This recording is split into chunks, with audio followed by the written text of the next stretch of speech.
नमस्कार। दूरदर्शन मेघालय के शिलोंग केंद्र में आप सभी दर्शकों का हार्दिक अभिनंदन, वंदन एवं स्वागत है। प्रिय दर्शकों, जैसा कि आप जानते हैं कि हम आपके साथ नए नए विषयों को लेकर के रूबरू होते हैं। आज पूरा देश अमृतकाल मना रहा है और भारत, हमारा देश जो कि हमारा गर्व है, निरंतर प्रगति की ओर बढ़ता चला जा रहा है। पूरे विश्व की कई क्षेत्रों में वो अध्यक्षता भी कर रहा है, जो कि हमारे लिए बड़े अभिमान का विषय है, क्योंकि हम भारतीय अपने भारत से बहुत प्यार करते हैं। देश है तो हम हैं और देश नहीं तो हमारी कोई पहचान नहीं। इसलिए हमारा भारत, चाहे वो तकनीकी के क्षेत्र में हो, आर्थिक क्षेत्र में हो, कृषि में हो, पर्यावरण संबंधी क्षेत्र में हो, जिस भी क्षेत्र में छोटी सी छोटी चीज़ों में हम देखें तो निरंतर वो विकास की ओर बढ़ता चला जा रहा है। और यही हमारा उद्देश्य है कि हमारा देश एक दिन विश्व गुरु बने, जो कि भविष्य में बनता दिखाई दे रहा है। तो आइए इन क्षेत्रों को से हट करके हम साहित्य की बात करें, क्योंकि साहित्य जो है वो समाज का दर्पण है।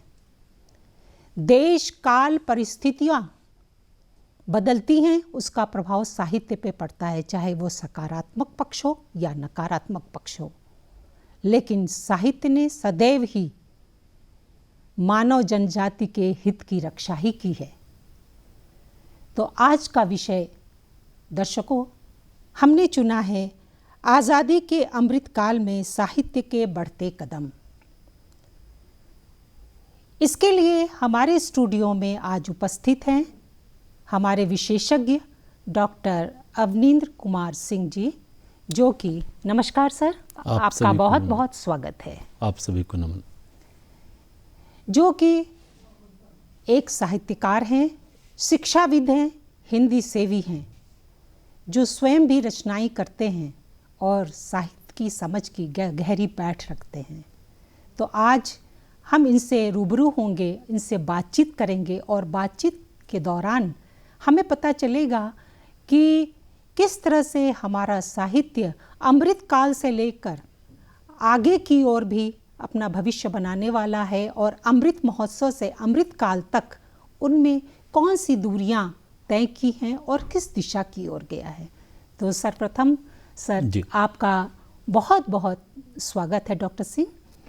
तो आइए बात शुरू करते हैं। जैसा कि विषय आप विशेषज्ञ हैं और विषय तो आपने जान ही लिया है, तो कहते हैं कि इस काल में साहित्य के जो अमृत काल अगर हम लें, मान लें उसको, चल रहा है अभी अमृत काल चल रहा है, उसमें साहित्य लिखा जा रहा है, तो उसमें कहते हैं कि वो साहित्य किस प्रकार का रचा जा रहा है और उसमें कौन कौन से प्रभाव हैं, कौन कौन सी चीज़ें हैं, आपके व्यक्तिगत अनुभव पर हम जानना चाहेंगे। देखिए, इस संबंध में मैं आपको ये बताना चाहूँगा जी कि जैसा साहित्य के बारे में कहा जाता है, साहित्य सहितस भाव, यानी जिसमें हित का भाव हो जी, वह साहित्य है। तो हित का भाव की जब हम बात करते हैं तो अमृत काल के पूर्व की बात ना करके अब इसको अब मानव से जोड़िए। हाँ, तो आप बिल्कुल सही कह रहे हैं कि साहित्य को सीमाओं पे नहीं बांधा जा सकता जी, नहीं बांधा जा सकता। तुम मानव के जब से मानव सभ्यता से बात कीजिए, तब से लेकर के आज तक इसी भाव से प्रेरित होकर के साहित्यकारों ने साहित्य की रचनाएं की जी। यदि हम इसके कालखंड को देखें, कालखंड से मेरा अभिप्राय, अगर हिंदी साहित्य कालखंड को देखें, जिसमें आपका बिरगाथा काल कह सकते हैं, भक्ति काल कह सकते हैं, रीतिकाल है, रीतकाल है, आधुनिक काल है। आधुनिक काल है। जी। अगर इनको देखें तो इनका समय लगभग 1050 से 1375, जी 1375 से 1700, 1700 से लेकर के 1900 तक का जो काल रहा है, देखेंगे कि उसमें साहित्य की रचनाएं की गई और हर काल जो है अपनी अपनी विशेषताओं के लिए जाना गया। लेकिन ये जो साहित्य का जो अमृत काल हम इसे कहें, या दूसरे शब्दों में इसे कहें कि जो आज़ादी के अमृत महोत्सव मनाया जा रहा है, सही अर्थों में कहा जाए तो ये आज़ादी के अमृत महोत्सव के साथ साथ ये साहित्य का भी अमृत महोत्सव है। बहुत अच्छी बात कही आपने। क्योंकि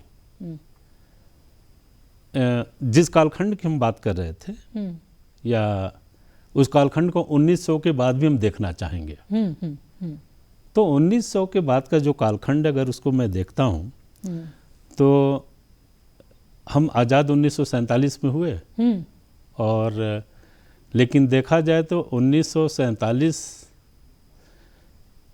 का जो इतिहास 1857 से जोड़ा जाए इस संदर्भ में देखिए तो आज़ादी के हाँ, आज़ादी के पूर्व का काल कह सकते हैं, पूर्व का काल कह सकते हैं, राइट जी। और आज़ादी के समय का काल कह लीजिए। मतलब कि आपने बहुत सुंदर बात की, आज़ादी की जब हम संघर्ष कर रहे थे, जी हाँ, देश आज़ाद हुआ और आज हम उसका अमृत काल मना रहे हैं। नहीं, मतलब कि बीच में काफी बीच में था, बीच में जो एक तो आज़ादी के पूर्व का काल हो गया जी, और एक 1900 का आसपास का, और एक आज़ादी के पश्चात का काल, ऐसे समझिए, जिसमें सठोत्री वगैरह कविताएं वगैरह जो आती हैं। जी। तो आप देखेंगे कि जो साहित्य लिखा गया उस साहित्य में हमारा, जैसा कि अपने सकारात्मक और नकारात्मक दोनों बातें को लेकर के लिखी गई।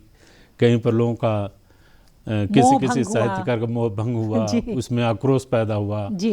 कोई जो है जैसे आज़ादी से प्रेरित होकर के आज़ादी से जुड़ी कविताएं और संदेश भी लिखा, और भारत के कविताओं में ही जैसे दिनकर आदि जी की कविताएं पढ़ें आप अगर तो देखें तो अगर कि उनमें भारत, सुनहरे भारत का सपना भी था जो कि आज साकार हो रहा है। हाँ, वही मैं बताना चाहता था कि अगर उसको देखें तो निश्चय ही ये जो साहित्य का जो अमृत काल जिसकी हम बात कर रहे हैं, उस अमृत काल के संदर्भ में मैं इतना ही कहना चाहूँगा कि अब समय आ गया है कि ये जो मोहभंग और असंतोष की जो भावना थी उससे दूर हट करके हम एक ऐसे साहित्यिक धरातल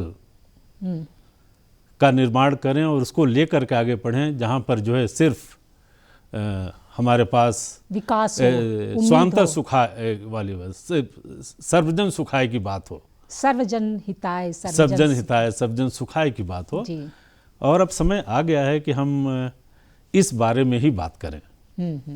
और जितनी बच्चे इवन अमृत काल में आप देखिए कि आज़ादी का जो अमृत महोत्सव मनाया जा रहा है, उसके जो बिंदु हैं विचार में, जहाँ पर नई नई चीज़ें लिखी जा रही हैं, अमृत महोत्सव को लेकर के लिखी जा रही हैं, जो हमारे स्वतंत्रता सेनानी थे उनके ऊपर प्रकाश डाला जा रहा है, हमारा जो भारत सोने की चिड़िया थी उसके बारे में हम सोचना शुरू कर दिए थी, विश्व गुरु हमारा देश था, वहाँ से हम थोड़ा सा जो कह सकते हैं पद से जो विचलित हुए, और बहुत नैराश्य वातावरण था उस समय था। तो अब ऐसा वातावरण क्रिएट हो गया है इस आज़ादी के अमृत महोत्सव के साथ कि हम उस वातावरण के अंतर्गत हम जो है आगे बढ़ें।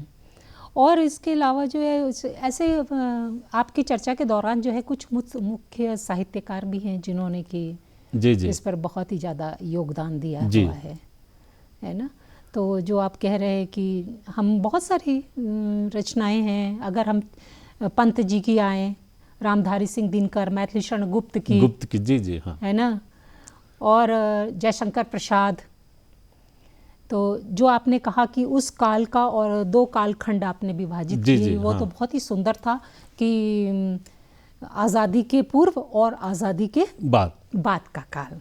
आज़ादी के बाद का भी जो काल था ना, आज़ादी के बाद का काल भी जिसमें हम जो है कह सकते हैं कि जैसे 60, 70, 80 के बाद की जो कविताएं, कहानियाँ, उपन्यास या नाटक जो लिखे गए, यहाँ तक भी जो है हमें दिखता है कि अगर साहित्यकारों की रचनाओं को अगर पढ़ा जाए तो देखिए क्या होता है कि कोई भी साहित्यकार भी समाज का एक हिस्सा है। समाज से उसको कुछ अपेक्षाएं हैं और उससे समाज को कुछ अपेक्षाएं हैं जी। मतलब हम जब समाज में रहते हैं तो हमारी एक दूसरे से अपेक्षाएं होती हैं। और मान लीजिए मैं आप समाज से अपेक्षा करता हूं और समाज मुझसे जो अपेक्षा कर रहा है और हम दोनों ही एक दूसरे की अपेक्षाओं पर खरे न उतरे तो यहाँ पर असंतोष का भाव पैदा होता है। और ये असंतोष का भाव स्वाभाविक भी है, होना भी चाहिए और होना भी चाहिए। और जो जब आपके मन में कुछ चीजें जो है असंतोष या कुछ आएगा जी जी या कुछ नैराश्य की भावना आएगी भी तो आप उसे ऐसे चुनौती लेंगे, जरूरी है क्योंकि तो और वो कलम अपनी वाणी और कलम के द्वारा उसे अभिव्यक्त करेंगे। जी जी। और कुछ सपने भी होंगे क्योंकि साहित्यकार हैं तो वो कल्पनाशील है। जी, कल्पनाशील है और उसकी कल्पना, उसके सपनों में जो समाज होना चाहिए जी, एक आदर्श समाज, एक आदर्श समाज की जो कल्पना कर करके वो अपनी रचना को आकार प्रकार देता है जी। और उस समाज को नहीं देखता है तो निश्चय उसे निराशा होगी।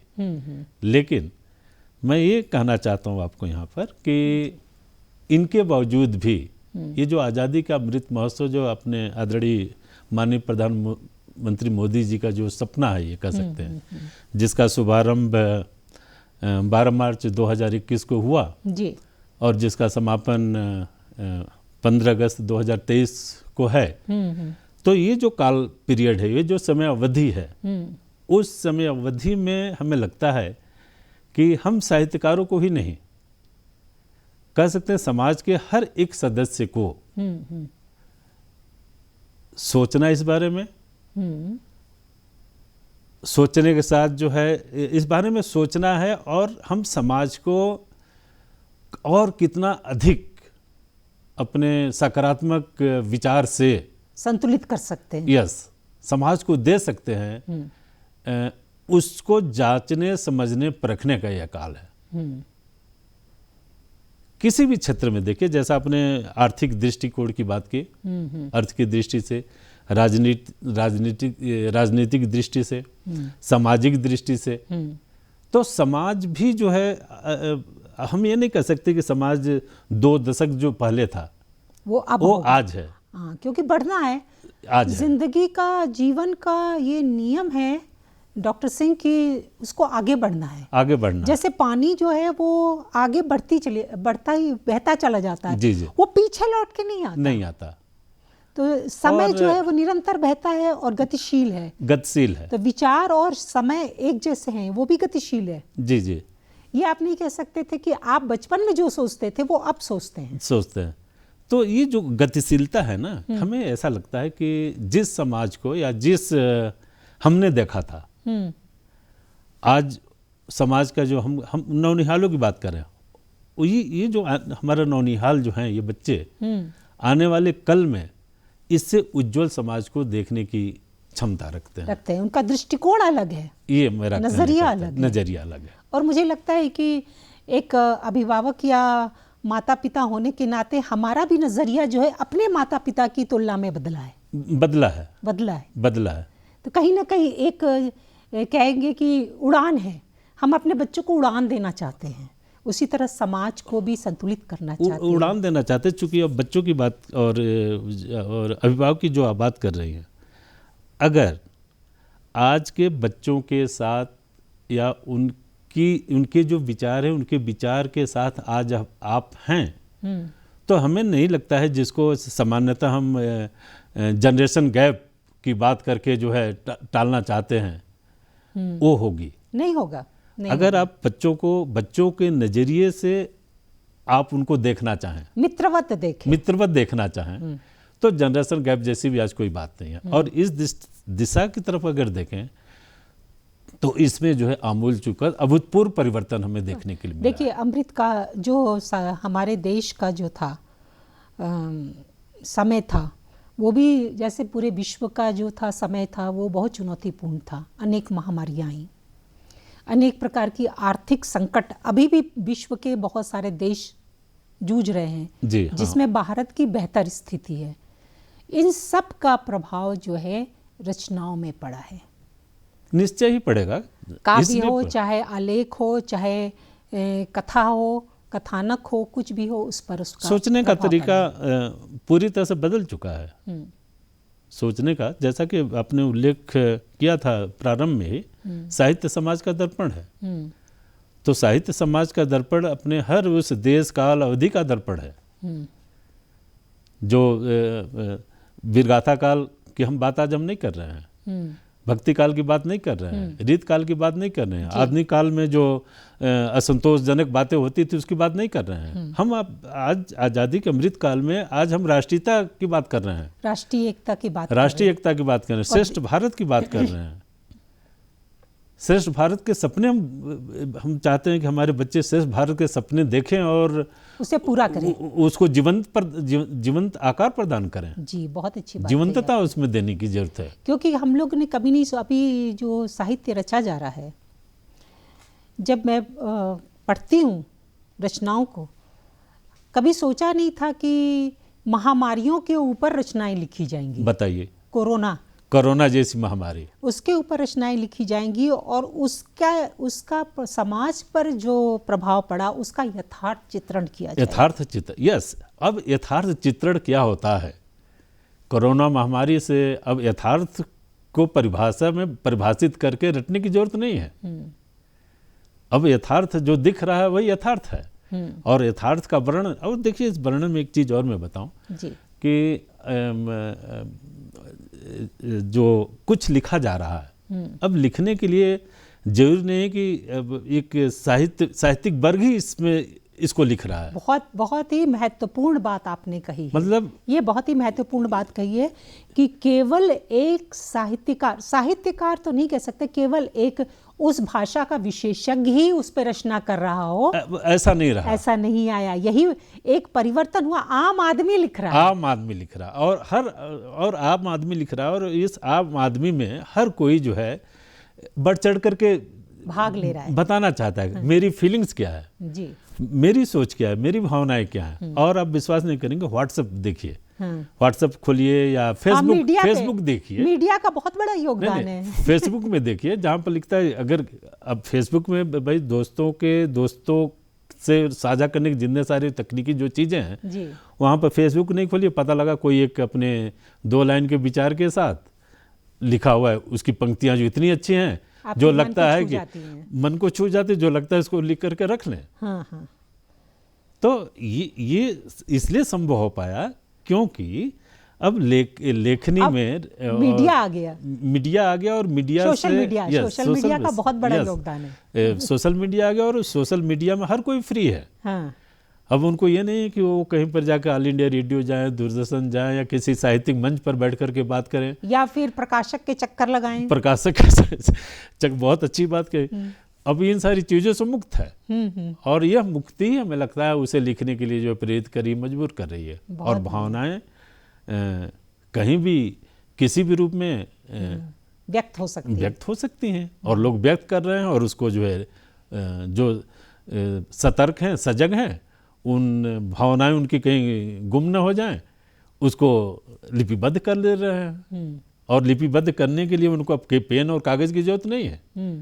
हर एक के पॉकेट में स्मार्टफोन रखा हुआ है, फटाफट निकाला, यार ये विचार आ रहे हैं, चलो उसको लिख लेते हैं। और उसको कुछ नहीं, किसी को भेजने की जरूरत है, अपने आप को ही भेज के सुरक्षित कर लीजिए। मतलब जो साहित्य की रचना है वो बड़े सुगम गति से आगे बढ़ रही है, बहुत सरलता से सुगम गति से चल रही है। और हमें ये लगता है कि आने वाला कल में किसी के भी विचार हो सकते हैं, अगर उसके विचार उत्तम हैं, श्रेष्ठ है, सादगीपूर्ण है, तो उसके विचार को मैं हूं, आप हो, या कोई तीसरा व्यक्ति हो, हर कोई उसकी चर्चा करेगा, उसकी सराहना करेगा, उसकी बात करेगा, क्योंकि हम उसके विचार को पकड़ रहे हैं, न कि उसके स्थूलता को बहुत सुंदर पकड़ रहे हैं। ये बात आपने बहुत कही कि विचार जो है बंदनीय है, विचार बंदनीय है, और शारीरिक संरचना जो है वो ईश्वर की देन है, वो अलग है। और लोग जो हैं, अगर लंबे समय तक की बात की जाए तो लोग विचारों से वो होते हैं, विचारों से ही प्रभावित होते हैं, विचार से ही प्रभावित, क्योंकि शारीरिक संरचना तो कुछ क्षणों के लिए होती है। और विचार शाश्वत है, विचार शाश्वत है। और हर व्यक्ति चाहता है कि देखिए, पहले क्या था कि फिल्म इंडस्ट्री या फोटो है, ये सब एक सपना हुआ करता था, ऐसा माना जाता था एक वर्ग का काम है।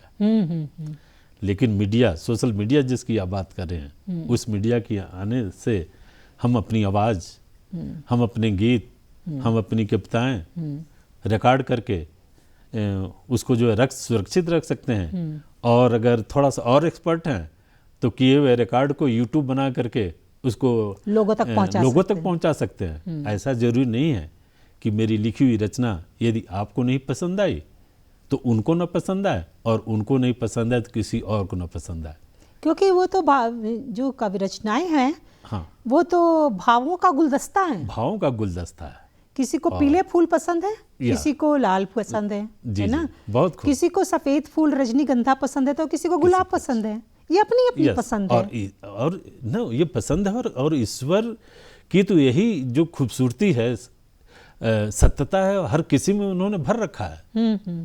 कोई यहाँ सत्य से परे नहीं है जी, ये मैं कहना चाहता हूँ। बहुत सुंदर, बहुत सुंदर। क्योंकि ये पीसी पे हमारी चर्चा तो हो गई इस पे, लेकिन वही बात मैं कर रही थी कि जो हमारी साहित्य रचनाएं जो हो रही हैं, उस पे सोशल मीडिया का बहुत बड़ा योगदान है। बहुत बड़ा योगदान है, बहुत बड़ा योगदान है। सोशल मीडिया से हम एक दूसरे से घर बैठे बैठे जुड़े हुए हैं। और उसमें जो है, जैसे कि आपका कहा कि इस आज की भागती दौड़ती व्यस्त जिंदगी में तो पत्रिकाएं जो हैं निकाल कर पढ़ने का समय लोगों के पास कम है। जी, मैं खुद अपने अनुभव से बता सकता हूँ कि जो इस पत्रिकाओं का जो जिक्र किया आपने, अब वो समय लगता है कि इससे अच्छा है कि मीडिया से जुड़िए, अपनी बात कहिए और उसको वहीं समाप्त कीजिए। और उसके अलावा जो है, जो आपकी कुछ कविताएं हैं, कुछ विचारधाराएं हैं, व्हाट्सएप पे पढ़ सकते हैं, यूट्यूब में पढ़ सकते हैं, सुन सकते हैं, और बहुत सारी जानकारियाँ ऐसी हैं कि साहित्य से संबंधित, जो कि इससे हम सोशल मीडिया के माध्यम से व्यक्त भी कर सकते हैं और प्राप्त भी कर सकते हैं। यस, जो सोशल मीडिया जो कमेंट्स है तत्काल उसको उसी समय प्रस्तुत कर दीजिए। भावनाओं के बारे में ये बात सत्य है कि जो भावनाएं उमड़ती हैं वो क्षणिक होती हैं। उन भावनाओं को हम स्थिरता या उसको रोक करके नहीं रख सकते। तो कोई चीज़, जैसे मान लीजिए हम गीत सुनते हैं और गीत के दौरान जो भावनाएं हमारे अंदर खुद एक गीत पैदा हो जाता है। गीत सुन करके गीत पैदा हो जाना और गीत पैदा होने के बाद गीत को लिख लेना, ये तो बहुत बड़ी उपलब्धि है। बहुत बड़ी है, क्योंकि अगर आप अकेले बैठे और कलम पेन लेकर के, आपका कलम लें और कागज़ लें, तो आपको सोचने में बहुत समय लग जाता है। लेकिन जो विचार आपके मन में आपने ग्रहण किया और तुरंत उसको आपने अपने शब्दों में अभिव्यक्त किया, तो सोचिए कि ये तो मीडिया ही का योगदान है, जिसने आपको प्रभावित किया। यस, मीडिया ने प्रभावित किया, और मीडिया ने हमें बहुत कुछ दिया लिखने, समझने, पढ़ने, आगे बढ़ने इत्यादि के लिए जितनी उसकी प्रशंसा की जाए आज के समय में बहुत कम है। बहुत सुंदर बात कही आपने। और मैं कुछ ऐसे कवियों को और युवा कवि और लेखकों को भी मैंने देखा है, उनसे सुना है कि वो प्रायः जो थे अपनी कविताएं सोशल मीडिया पे डालते थे, फेसबुक में डालते थे वो लोग, और उसके बाद से वो कुछ कविताएं जो प्रकाशक हैं या संपादक को इतनी अच्छी लगी कि उन्होंने उनकी कविताओं को अपनी पत्रिका में स्थान दिया। और आज वो कम उम्र के भी होते हुए भी जो है वो एक समझिए कि युवा प्रतिष्ठित कवि बन मतलब की ओर अग्रसर हैं, क्योंकि ये इतना बड़ा योगदान है इतना बड़ा योगदान है। हालांकि इसके सोशल मीडिया के कुछ अलग अपनी नकारात्मक कुछ चीज़ें हैं, लेकिन ये हम पर निर्भर करता है कि हम उसको कैसे प्रयोग करें। ले रहे हैं। तो डॉक्टर सिंह, हम लोग चल रहे कि एक बात करें कि चूंकि हम लोग पूर्वोत्तर राज्य में हैं, जी जी, है ना, पूर्वोत्तर के मेघालय में भी है और पूर्वोत्तर का हमारा पूरा राज्य है, जो कि तमाम तरह की जनजाति संस्कृति का केंद्र है, जिनकी अलग अलग भाषाएं हैं और अपनी अपनी साहित्य रचना है, चाहे वो मौखिक हो और चाहे वो लिखित रूप में भी हो, क्योंकि अधिकतर तो इनका लोक है, इनकी अपनी लोक संस्कृति है, सब कुछ है। तो इसमें हम आपसे जानना चाहेंगे कि इसमें योग अनुवाद जो है किस प्रकार से इसको वो कर सकता है। अनुवाद जो है एक बहुत बड़ा माध्यम बन सकता है। अनुवाद के बारे में जो मैं आपको बताना चाहूँ, अनुवाद आज से नहीं बल्कि मानव प्रवृत्ति ये रही है कि जो हम जानते हैं, जो कुछ हम लिखते हैं, उसे दूसरों तक भी पहुंचाया जाए, क्योंकि हर भाषा का एक दायरा है, एक सीमा है। लेकिन जब कोई भाव का कोई दायरा नहीं है, इसलिए उस भाव को समझने समझाने के लिए एक इंटरप्रेटर, जैसे आप अनुवादक या इंटरप्रेटर मत कहिए, इंटरप्रेटर करने की जरूरत है, एक अनुवादक की जरूरत पड़ती है, ताकि जो हमारे भाव को उसी रूप में दूसरी भाषा में लिख करके उनको बता सके, उनको साहित्य से जोड़ सके। साहित्य से जोड़ने का प्राय एक मानव को मनुष्य से जोड़ सके। जी जी। तो जहाँ तक पूर्वोत्तर की बात है, पूर्वोत्तर कह सकते हैं कि अनेक भाषाओं का समूह कह सकते हैं, यहाँ पर है अनेकोत्तर की अनेक बोली और भाषाएं हैं। और शिलोंग की जहाँ तक मैं बात करूँ, और मुझे तो ताज्जुब होता है कि जिस भाषाविद की बात लेकर के हम बड़े बड़े विद्वान अपनी भाषा विद्वता पर जो है गुमान करते हैं।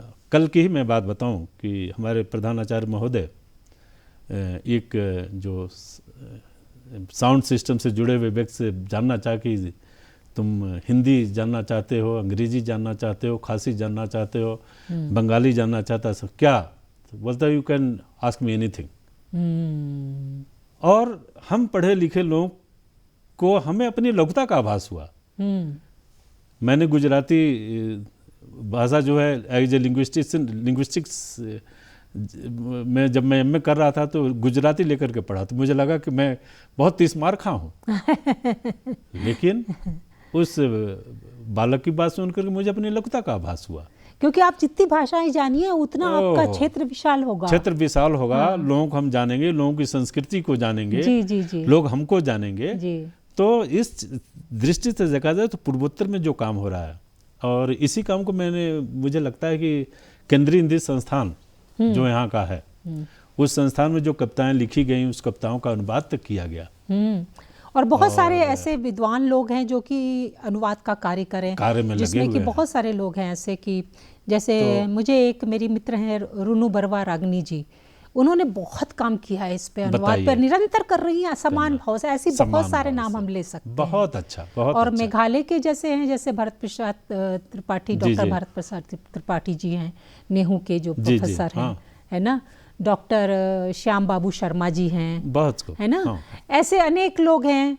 मैं भी थोड़ा प्रयास करती हूँ, क्योंकि ये एक सेतु और पुल का काम करता है, जो कि है जहाँ पर दो लोगों को मिलाने का काम, दो भाषाओं को जोड़ने का काम और भाषाओं के मतलब दो समुदायों को जोड़ने का काम, एकता का काम कर रहा है। तो कहते हैं कि अगर हम चर्चा करें, हम दोनों, चूँकि डॉक्टर सिंह जो हैं एक साहित्यिक हृदय रखते हैं, तो ये चर्चा अनवरत चलती ही जाएगी।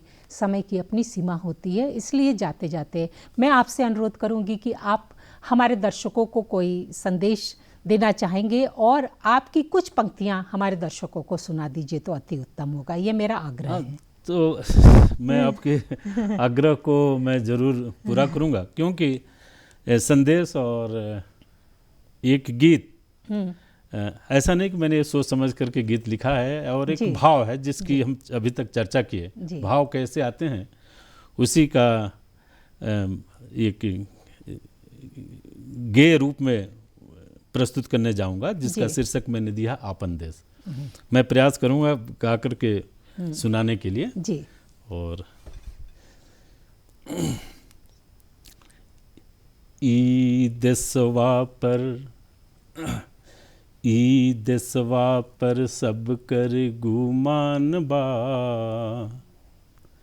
ई देसवा पर सब कर गुमान बा, हमहू के अपने पर नाजबा।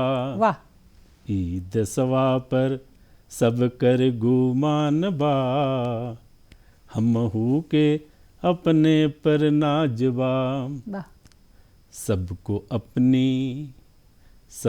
अपनी आज़ादी के भान बा, सबको अपनी आज़ादी के भान बा, बेमतलब के लोगवा परेशान बा। वाह वाह वाह, बहुत अच्छे। देसवा पर सब कर गुमान बा, हमहू के अपने पर नाजबा, सब कर एके इह त कह नाम बा, सब कर एके इह त कह नाम बा, अपने देसवा के सब यहाँ जान बा।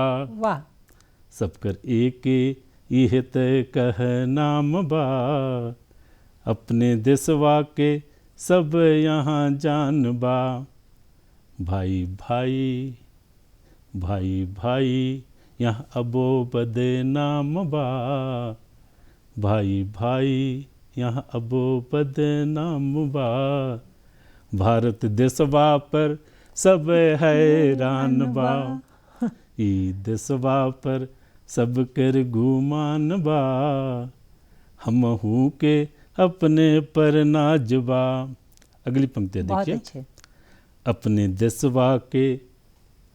देसवा के जैसन कौनो जहान बा, अपने देसवा के जैसन कौनो जहान बा, हमरे लोगवा के इहे त पहचान बा, अपने देसवा के जैसन कौनो जहान बा, हमरे लोगवा के इहे पहचान बा, इन इहे देसवा में सब कर कल्याण बा,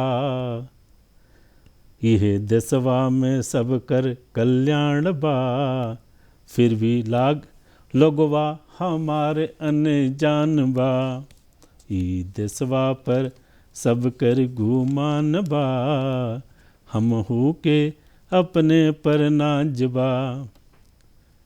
अंतिम पंक्ति जी।